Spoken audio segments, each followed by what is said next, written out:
복된 날입니다. 주님의 은혜와 평강이 가득하시기를 축복합니다. 로마서 7장입니다. 형제들아, 내가 법 아는 자들에게 말하노니 너희는 그 법이 사람이 살 동안만 그를 주관하는 줄 알지 못하느냐. 남편 있는 여인이 그 남편 생전에는 법으로 그에게 매인받으나 만일 그 남편이 죽으면 남편의 법에서 벗어나느니라. 그러므로 만일 그 남편 생전에 다른 남자에게 가면 음녀라. 그러나 만일 남편이 죽으면 그 법에서 자유롭게 되나니 다른 남자에게 갈지라도 음녀가 되지 아니하느니라. 그러므로 형제들아, 너희도 그리스도의 몸으로 말미암아 율법에 대하여 죽임을 당하였으니 이는 다르니 곧 죽은 자 가운데서 살아나신 이에게 가서 우리가 하나님을 위하여 열매를 맺게 하려 함이라. 우리가 육신에 있을 때에는 율법으로 말미암는 죄의 정욕이 우리 지체 중에 역사하여 우리로 사망을 위하여 열매를 맺게 하였더니 이제는 우리가 얽매였던 것에 대하여 죽었으므로 율법에서 벗어났으니 이러므로 우리가 영의 새로운 것으로 섬길 것이요 율법 조문에 묵은 것으로 아니할지니라. 그런즉 우리가 무슨 말을 하리요? 율법이 죄냐? 그럴 수 없느니라. 율법으로 말미암지 않고는 내가 죄를 알지 못하였으니 곧 율법이 탐내지 말라 하지 아니하였더라면 내가 탐심을 알지 못하였으리라. 그러나 죄가 기회를 타서 계명으로 말미암아 내 속에서 온갖 탐심을 이루었나니 이는 율법이 없으면 죄가 죽은 것임이라. 전에 율법을 깨닫지 못했을 때에는 내가 살았더니 계명이 이름에 죄는 살아나고 나는 죽었도다. 생명에 이르게 할 그 계명이 내게 대하여 도리어 사망에 이르게 하는 것이 되었도다. 죄가 기회를 타서 계명으로 말미암아 나를 속이고 그것으로 나를 죽였는지라. 이로 보건대 율법은 거룩하고 계명도 거룩하고 의로우며 선하도다. 그런즉 선한 것이 내게 사망이 되었느냐? 그럴 수 없느니라. 오직 죄가 죄로 드러나기 위하여 선한 그것으로 말미암아 나를 죽게 만들었으니 이는 계명으로 말미암아 죄로 심히 죄되게 하려 함이라. 우리가 율법은 신령한 줄 알거니와 나는 육신에 속하여 죄 아래에 팔렸도다. 내가 행하는 것을 내가 알지 못하노니 곧 내가 원하는 것은 행하지 아니하고 도리어 미워하는 것을 행함이라. 만일 내가 원하지 아니하는 그것을 행하면 내가 이로써 율법이 선한 것을 시인하노니 이제는 그것을 행하는 자가 내가 아니요 내 속에 거하는 죄니라. 내 속 곧 내 육신에 선한 것이 거하지 아니하는 줄을 아노니 원함은 내게 있으나 선을 행하는 것은 없노라. 내가 원하는 바 선은 행하지 아니하고 도리어 원하지 아니하는 바 악을 행하는도다. 만일 내가 원하지 아니하는 그것을 하면 이를 행하는 자는 내가 아니요 내 속에 거하는 죄니라. 그러므로 내가 한 법을 깨달았노니 곧 선을 행하기 원하는 나에게 악이 함께 있는 것이로다. 내 속 사람으로는 하나님의 법을 즐거워하되 내 지체 속에서 한 다른 법이 내 마음의 법과 싸워 내 지체 속에 있는 죄의 법으로 나를 사로잡는 것을 보는도다. 오호라, 나는 곤고한 사람이로다. 이 사망의 몸에서 누가 나를 건져내랴. 우리 주 예수 그리스도로 말미암아 하나님께 감사하리로다. 그런즉 내 자신이 마음으로는 하나님의 법을 육신으로는 죄의 법을 섬기노라. 아멘. 예수님을 믿고 이미 의롭다함을 받은 성도들은 이제 현재의 삶에서 그 구원을 이루어 가야 합니다. 과거적인 구원이 칭의라면 현재적인 구원이 바로 성화예요.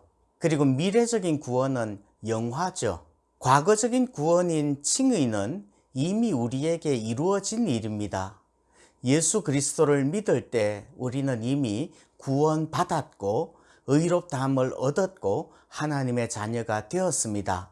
그리고 미래적인 구원인 영화는 이 땅에서 일어나는 일이 아니고 우리가 죽은 다음에 천국에서 일어날 일이에요. 어쩌면 우리가 살아있는 동안에 예수님 다시 오신다면 그날에 하나님께서 우리를 영화롭게 해주실 줄 믿습니다. 그렇다면 오늘 주제 성화는요, 구원받은 우리가 평생 동안 거룩하게 살아내야 하는 과정이지요.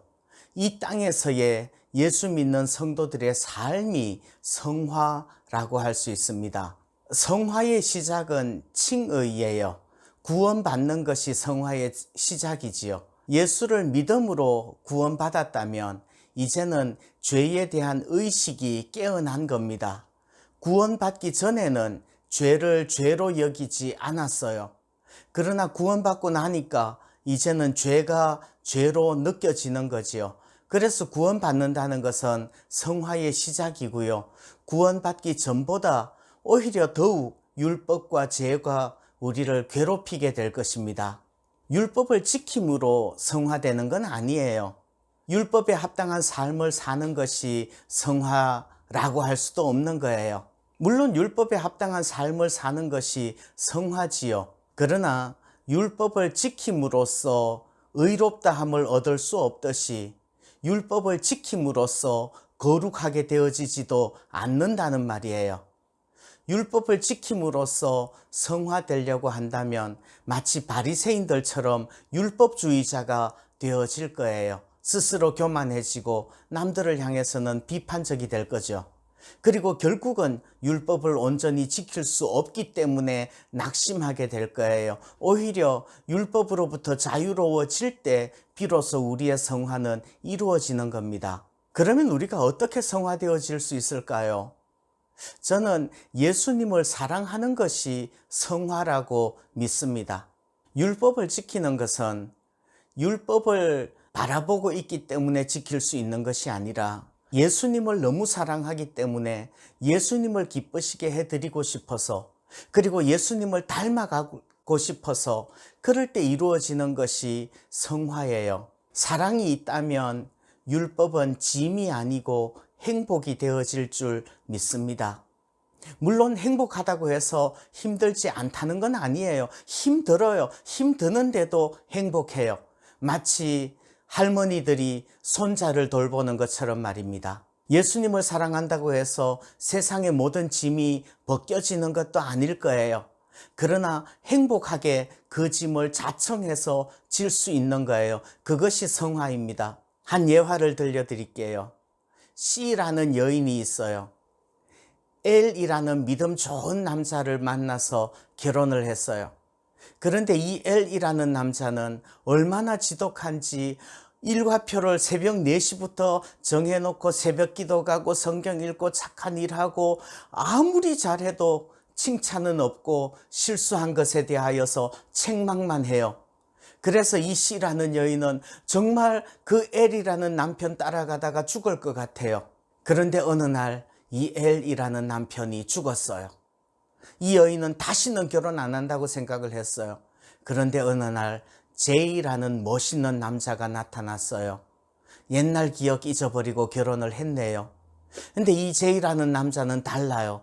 이 여인이 늦잠을 자면 이 J라는 남편은 자기 혼자 새벽기도 갔다 와서 가만히 이불 덮여줘요. 그러면서 여인이 일어나면 책망하기는커녕 하나님께서 사랑하시는 자에게 잠을 주신대 하면서 농담을 해요. 정말 너무너무 행복했어요. 어느 날 청소를 하다가 벽장문을 열어보고 깜짝 놀랐어요. 옛날 남편이 짜놓은 일과표가 있는 거예요. 그걸 보는 순간 온몸에 소름이 쫙 돋았어요. 그런데 자세히 보니까 그 지옥 같은 일과표가 지금 자기의 일상인 거예요. 그때는 지옥이라고 생각했는데 지금은 그때처럼 그 일과표대로 살고 있는데 너무너무 행복한 거예요. 그때는 새벽기도 가는 것이 그렇게 힘들더니 지금은 제이라는 남편이랑 손잡고 새벽기도 가는 것이 얼마나 행복하고 시원한지 몰라요. 그 행복 잃어버리고 싶지 않은 거예요. 눈치채셨지요? C라는 여인은 크리스찬이에요. 전 남편 L은요, 로, 율법이죠. 새 남편 J는요, 지저스, 예수님입니다. 예수님을 믿는다는 것은 그런 거예요. 성화라는 것은 그런 겁니다. 율법에 매여 억지로 율법을 지키는 것이 아니라 예수님을 사랑하기 때문에 주님과 동행하는 그 행복이 성화인 줄 믿습니다.